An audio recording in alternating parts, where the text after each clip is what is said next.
State governments in turn have programs like NREGA and the PDS system, and they will enroll us through those systems. Last week we announced a deal with the Life Insurance Corporation of India, where they have agreed to be an enrollment partner. And LIC, as you know, has 200 million customers, and they are ready to, because they need the UID to make their database, customer-centric, and there are a whole host of benefits that they get. So it's a win-win for us. They use UID to get a business benefit and to provide services to the poor, and for us, they help us to enroll into our system. We intend to have tie-ups with the banks. We have come out with an architecture for financial inclusion in consultation with the Indian Banks Association, the Reserve Bank, and Ministry of Finance, where we expect banks to be registrars. We expect banks to open UID-enabled bank accounts. And we certainly hope to have the mobile companies as a partners where UID will be used for authentication of identity when you buy a mobile phone. Today, for example, when you buy a mobile phone, you have a KYC process. You have to go through all kinds of documentation. We hope that once UID is there, UID is equal to KYC to get a mobile phone. So in other words, if I have a UID number and go to a location to get a mobile phone, with a fully online authentication, I should be able to buy the phone. And therefore, we reduce the friction to buying of phones for the people. So we are looking at how this can actually make a difference in your activities, in your business models. So UID basically will operate in the middle. We are operating what we call a central identity database. We are right now setting up this data center in Bangalore, but shortly we are launching RFP to appoint an MSP, a managed service provider, because this will be one of the largest databases in the world, because it will ultimately have more than 1 billion people, and on each person, the biometrics itself will take up several megabytes, so it's going to be pretty gigantic. And we have all these what we call as registrars. Registrars are entities both in the public and in other sectors who deal with people and provide a service. So oil marketing companies, HPCL, BPCL, IOC, they can be registrars. State Bank of India can be registrars. LIC can be a registrar. State governments can be registrars. So basically we are saying all these people are essentially people who provide services to other people, and we will really be the back end of those systems and making sure that identity issue is taken care of. Similarly, we have the passport issuance will be a registrar. Income tax, PAN card will be a registrar. And the idea of having all the registrars is the more registrars we have, A, we have more users of our system, and B, we can enroll people faster, because sooner or later you will come into contact with one of these registrars, and that's how you will come and get the number from us. Because they in turn have outlets.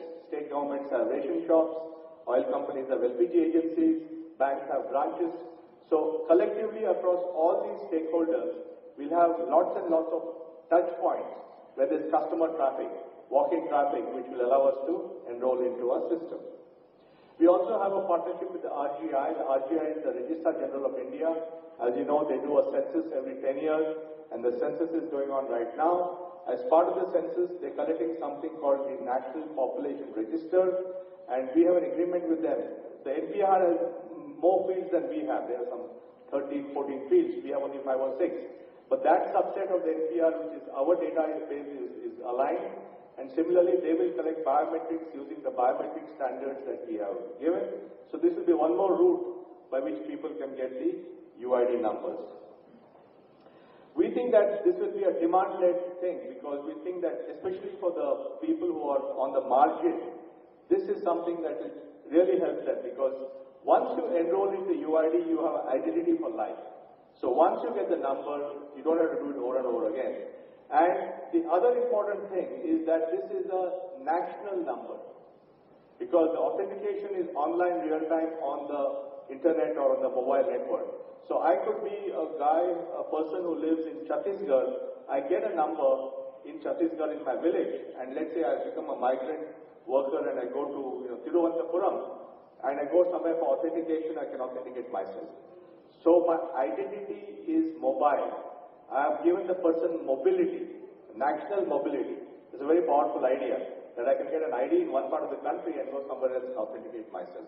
So we think that this is something which, as people realize the value of this, there will be demand for that. We also believe that it will be self-cleaning. What do we mean by self-cleaning? The thing is, you can have only one record of yours in our system. So if you want to come in with wrong data, you're stuck with that wrong data.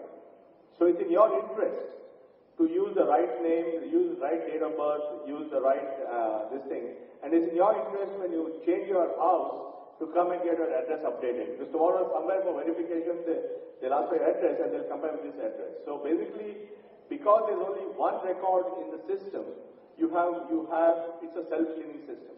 And it's important to understand this because what happens today, if you look at our databases, and we have done a lot of study of the databases, especially in the public systems.